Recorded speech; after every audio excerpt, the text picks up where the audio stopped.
rejoindre en studio. Studio à commercial cube.radio. Appelez ou textez. 187 Cube Radio. 1877 827 2346. Émotionnel ou rationnel. En accord ou à l'opposé.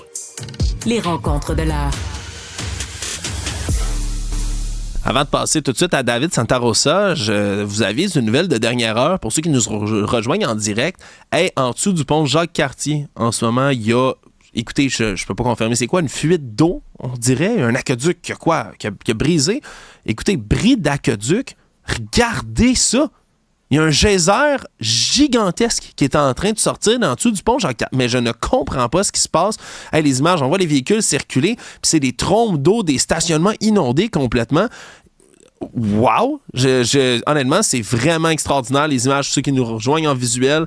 Importante fuite d'eau à Montréal. Et après avoir été dans la flotte avec là, les pluies diluviennes qu'il y a eu les derniers temps, imaginez, vous êtes dans ce quartier-là. J'ai vraiment beaucoup d'empathie pour les gens qui sont dans ce coin-là.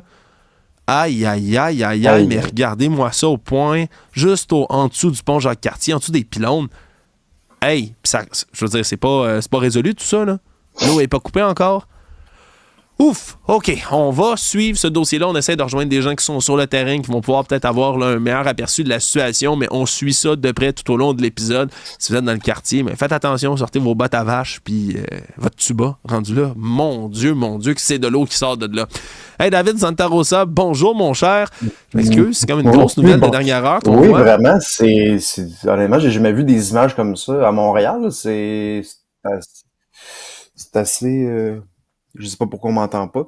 On t'entend bien, vas-y, continue, mon cher. Pardon, on me disait qu'on m'entendait pas.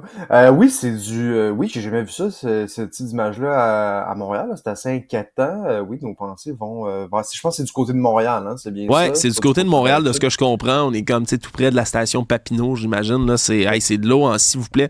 Situation qu'on va suivre là, tout au long de l'épisode, David, si tu le veux bien. Écoute, t'aurais pu nous arriver pour une dernière à l'épisode avec des bonnes nouvelles, puis tu décides de me planter un pieu dans le cœur de ma passion. De moins en moins de jeunes qui veulent faire des études, une carrière dans les médias. Je veux dire, oui, je les comprends, mais ça me fait de la peine quand même. Oui, absolument, c'est le Devoir qui nous rapportait ça dans les derniers jours. Donc oui, on nous explique que les inscriptions à l'UQAM ou dans la région de Québec diminuent dans les écoles de journalisme. On nous explique que les jeunes écoutent moins la radio FM. On le sait aujourd'hui, les jeunes se tournent davantage vers le numérique, le balado. Et là, je me pose des questions par rapport aux causes de tout ça. Et c'est sûr qu'aujourd'hui... avec les nouvelles technologies, se lancer, par exemple, justement un balado, c'est assez simple, hein? C'est-à-dire que du jour au lendemain, tu peux en partir un, mettre ça sur YouTube, iTunes et compagnie.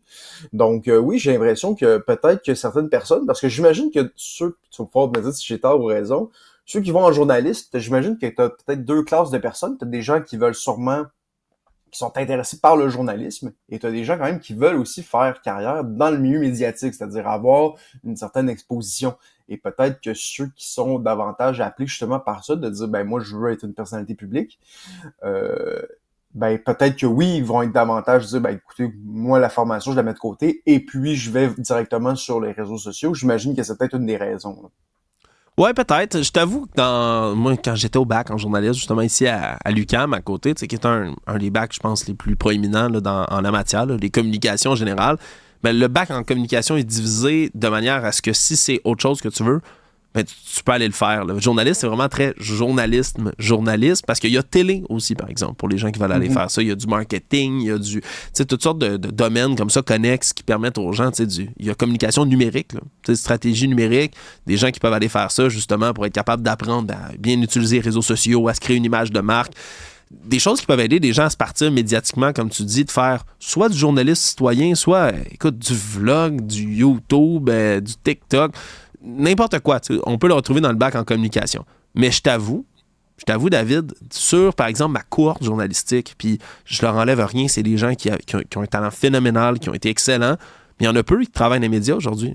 Il y en a beaucoup qui se sont réorientés, qui ont refait un autre choix de carrière, qui sont allés étudier ailleurs, qui ont fait d'autres choses parce que c'est pas un milieu facile, puis on se comprend. Avec les coupes qu'on voit partout, les différents remaniements qui se font au niveau des médias, ben on le sait que c'est pas facile. On le sait qu'il y a une transformation en ce moment. Par contre, je veux pas être alarmiste non plus. Je pense qu'on va toujours avoir besoin de s'informer. Je pense qu'il va toujours y avoir un appétit quand même pour des nouvelles qui sont vérifiées, puis qui sont faites, puis contre-vérifiées, expliquées, relatées par des professionnels. Je pense sincèrement que ça va rester un besoin d'un peu tout un chacun, mais c'est sûr que le milieu se transforme, puis entre aller en journaliste, pas savoir si tu vas avoir un travail, un emploi en sortant, pas savoir comment tu vas pouvoir évoluer, entre ça, puis aller étudier ailleurs, je comprends des jeunes de peut-être être frileux sur ce choix-là, tu comprends? Ben oui, absolument. Surtout que là, on parle beaucoup, tout ce qui est crise du logement, inflation. Ben évidemment que ça met une pression aussi pour ceux qui vont faire ce genre de choix-là. Dans l'article aussi, on parlait aussi, puis ça m'intéresse particulièrement. On disait qu'à Concordia, depuis 10 ans, les dossiers soumis pour l'admission sont en hausse. Donc, c'est quand même pas rien. Tandis qu'à l'UQAM et dans la région de Québec, là, la statistique porte sur l'UQAM, là, mais c'est une baisse de 24% depuis 2016. Et ça, c'est une tendance globale, n'est-ce pas? Depuis à peu près 25 ans, Concordia augmente ses admissions sans arrêt, mis à part la COVID, là, mais ça compte pas vraiment les années de la COVID, mais ça arrête pas d'augmenter. Versus l'UQAM, depuis une dizaine d'années, je dirais, ça diminue sans cesse, ça aussi. Donc, il y a comme un enjeu linguistique, à mon sens, et puis l'article du Devoir en fait pas mention explicitement, c'est-à-dire qu'il donne les statistiques, mais ils disent jamais, ben manifestement, c'est pas juste le journaliste qui a de la difficulté, c'est spécifiquement les programmes francophones, et c'est inquiétant sur le plan culturel, parce qu'il faut ajouter ça justement à la chanson, le cinéma, etc., qui est en baisse aussi. Donc, il y a quelque chose de franchement inquiétant là-dessus, là. Ah, absolument. Je veux dire, il y a de plus en plus d'hebdos de région qui... Là, on se comprend, là, dans les médias francophones uniquement, hebdos de région, ça ferme. C'est triste, là. Ça, c'est la pire chose parce qu'un journaliste de proximité, puis de quartier, pour parler des événements qui sont locaux, interviewer des PME, c'est un...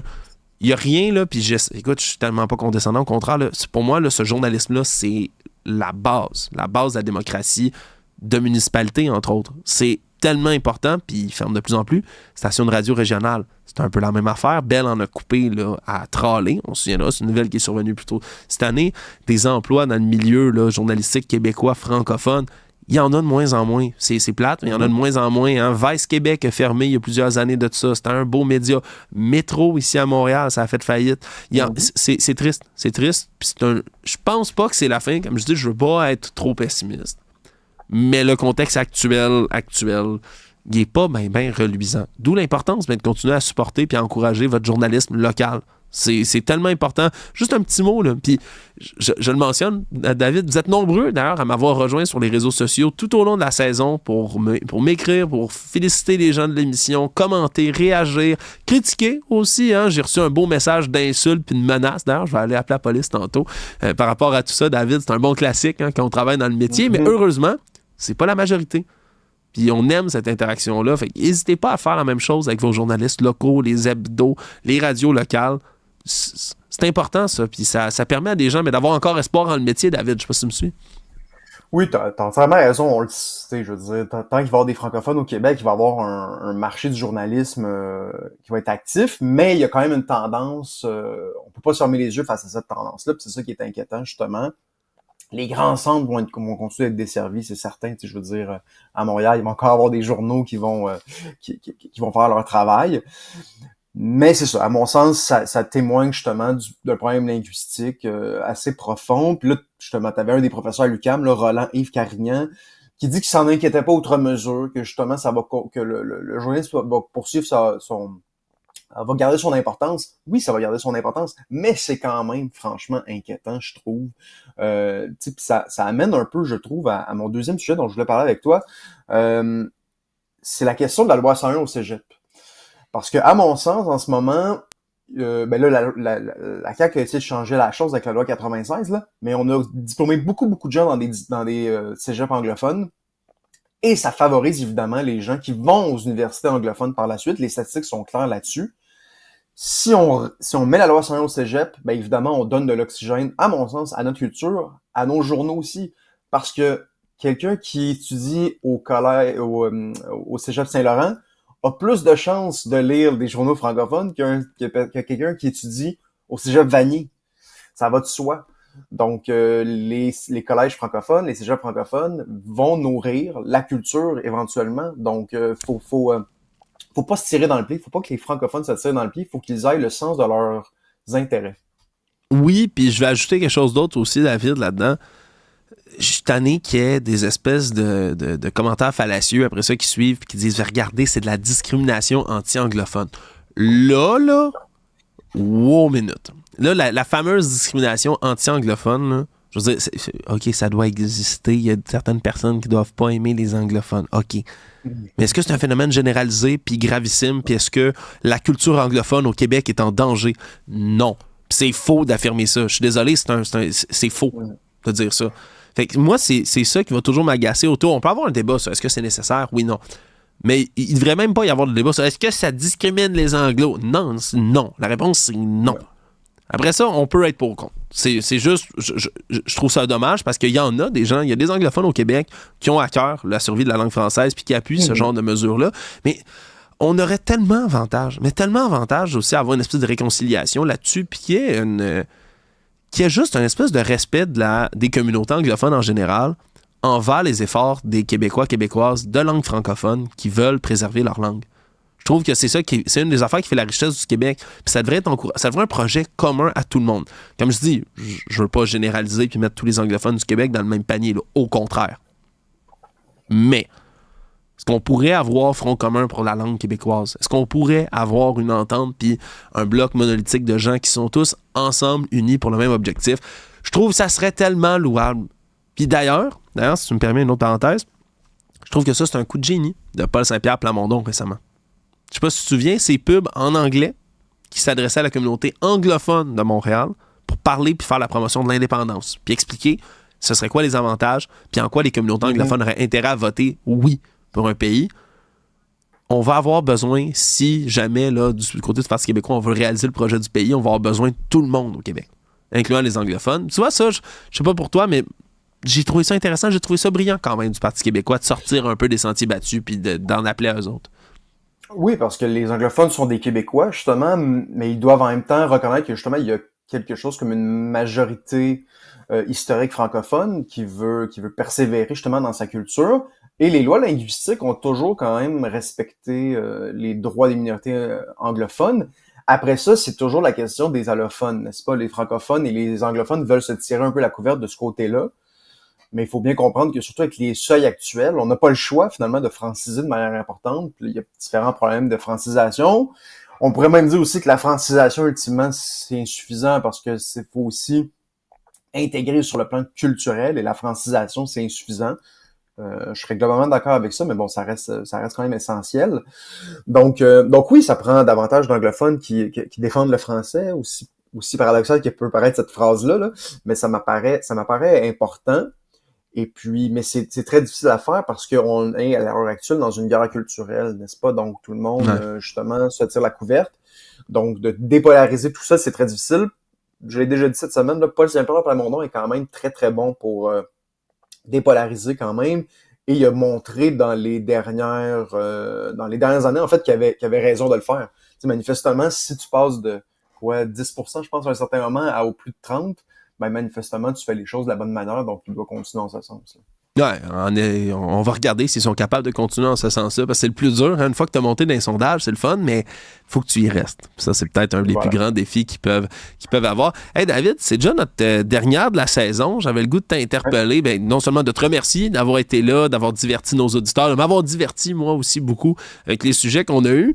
Tu es évidemment professeur, hein, pour ceux qui ne le savent pas, un enseignant.